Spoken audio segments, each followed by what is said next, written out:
ایک be be مسئلہ پوچھنے آئی، بڑا پریشان کر گئی۔ لوگوں نے کہا حضور بی بی؟ فرمانے لگے میں نے گھر کے اندر جگہ بنائی ہوئی تھی، ایک پردہ لٹکتا تھا، اس طرف میں بیٹھتا تھا، اس طرف اگر کوئی عورت مسئلہ پوچھنے آتی تو پردے کے اس پار بیٹھ کے وہ بات کرتی۔ تو میرے بیٹے نے مجھے آ کے بتایا کہ ایک بوڑھی عورت آئی ہے باہر مسئلہ پوچھنے، توجہ کرنا ذرا بات پر۔ فرماتے پردے کے پیچھے بٹھایا، میں بھی بیٹھ گیا تو بی بی آئی اور جچے تلے لفظوں میں فٹافٹ اس نے بات شروع کر دی۔ امام صاحب فرماتے بوڑھی تھی پر اس نے بات چھیڑی پردے کے پیچھے بیٹھ کے، تو بڑے جچے تلے 2-3 جملوں میں کہنے لگی امام صاحب مسئلہ پوچھنا ہے۔ فرمایا پوچھو۔ کہتے میں بڑا تیار تھا اور میں اللہ نے بڑا علم سے انہیں نوازا تھا، کہتے میں پریشان کبھی نہیں ہوا تھا، لیکن یہ بی بی پریشان کر گئی۔ فرماتے ہیں میں نے کہا بی بی پوچھو۔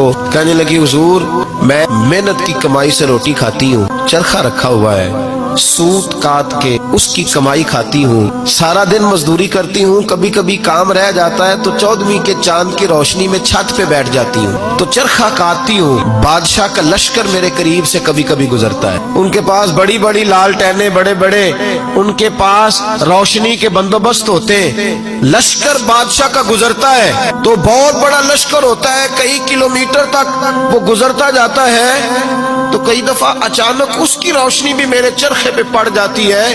مسئلہ یہ پوچھنا ہے کہ اس روشنی میں جو میں سوت کاٹتی ہوں اس کی کمائی میرے لیے حلال ہے کہ حرام ہے؟ امام احمد بن حنبل فرماتے ہیں میں تڑپ کے رویا۔ بی بی تو کبھی کسی نے پوچھا ہی نہیں، اتنی باری